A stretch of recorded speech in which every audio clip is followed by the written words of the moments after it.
ദ്വൈതമില്ലദ്വൈതമെല്ലാം എന്ന ബോധമുദിച്ചിടം.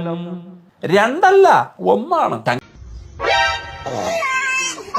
ശങ്കരനാഥാണല്ലോ പറഞ്ഞത് അദ്വൈതം രണ്ടല്ല, ജീവാത്മാവും പരമാത്മാവും നീയും ഞാനും രണ്ടല്ല. ഇതിനപ്പുറത്ത് എന്ത് ആശയമാണ് പറയേണ്ടത്? ക്ലാസ് വാറിന്റെ സിദ്ധാന്തമല്ല ശങ്കരൻ പറഞ്ഞത്. മുതലാളിയും തൊഴിലാളിയും രണ്ട്, ഉടമസ്ഥനും പണിക്കാരനും രണ്ട്, വെളുത്തവനും കറുത്തവനും രണ്ട്, ആദിവാസിയും വന്തവാസിയും രണ്ട്. ഇവർ തമ്മിലുള്ള സംഘർഷമാണ് നാഗരികതാ സംസ്കാരം എന്ന് പറയുന്ന സംഘർഷത്തിന്റെ സിദ്ധാന്തമല്ല ശങ്കരൻ പറഞ്ഞത്. നീയും എന്താണ് ഗ്ലാസ് വാർ സിദ്ധാന്തം? ഒന്ന് വ്യക്തമായി പറയാം. വെളുത്തവൻ കറുത്തവനെ അറപ്പോടെ നോക്കുന്നു. മനുഷ്യരെ ജാതിയുടെ പേരിൽ പല തട്ടുകളായി തരംതിരിച്ചുകൊണ്ട് അവരുടെ മേലെ അയിത്തം കൽപ്പിക്കുന്നു. ഇതാണ് ഗ്ലാസ് വാർ സിദ്ധാന്തം.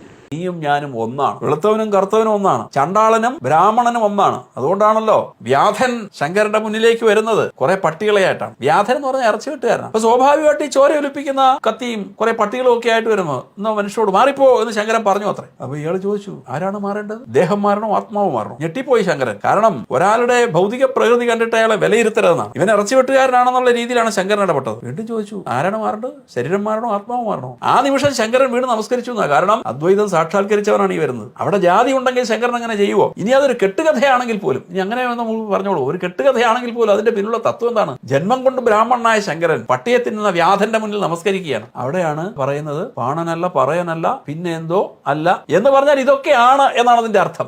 ശങ്കരൻ കാണിച്ച അതേ മാതൃക നിങ്ങളൊക്കെ പിൻപറ്റണ്ടേ അപ്പ കാളെ. നായരുടെ അമ്പലത്തിൽ ഈഴവന് കയറാൻ പറ്റില്ല, ഈഴവന്റെ അമ്പലത്തിൽ ദളിതന് കയറാൻ പറ്റില്ല. അങ്ങനെ ഈഴവനും നായരും ദളിതനും എല്ലാവരും ചേർന്ന് ഓരോ ദൈവങ്ങളെ പ്രതിഷ്ഠയാക്കി വെച്ചു. അതല്ലേ വേടൻ പച്ചക്ക് പറയുന്നത്? ശങ്കരന്റെ മാതൃക നിങ്ങൾ എന്തുകൊണ്ട് പാലിക്കുന്നില്ല? നിങ്ങൾ മരിച്ചു കഴിഞ്ഞ ശ്മശാനത്തിൽ നായർക്ക് മറവ് ചെയ്യാൻ ഒരിടം, ഈഴവന് മറവ് ചെയ്യാൻ ഒരിടം, ദളിതന് മറവ് ചെയ്യാൻ ഒരിടം. എന്തിനാണ് ഈ വേർതിരിവ്? അതല്ലേ വേടൻ പച്ചക്ക് നിങ്ങളോട് ചോദിക്കുന്നത്. തീർന്നില്ല. പ്രസിദ്ധമായ അമ്പലങ്ങളിൽ പാവപ്പെട്ടവൻ ക്യൂവായിട്ട് മണിക്കൂർ കണക്കിന് നിൽക്കുമ്പോൾ പണക്കാരൻ പെട്ടെന്ന് വരുന്നു, അവൻ പെട്ടെന്ന് അവൻ്റെ ദൈവത്തെ കണ്ട് മടങ്ങുന്നു. അത് എന്താണ് പണക്കാരന് ദൈവത്തിന് മുന്നിൽ ഒരു മുൻഗണന? ഒന്ന് പറഞ്ഞു തരൂ അപ്പക്കാളെ. விஐபியில கூட்டு வந்து அரை மணி நேரம் உள்ள உட்கார வைக்கிறீங்க. ஏன் பக்தரை வந்து ஒரு 30 செகண்ட் நிக்க வச்சா என்ன பிரச்சனை? எங்களுக்கு என்ன லாபம்? பக்தர்களை நிக்க வச்சால் எங்களுக்கு என்ன லாபம்? விஐபிகளை நிக்க வைத்தால் எங்களுக்கு லாபம் இருக்கும், பரிசுகள் கிடைக்கும், பணம் கிடைக்கும், பதவி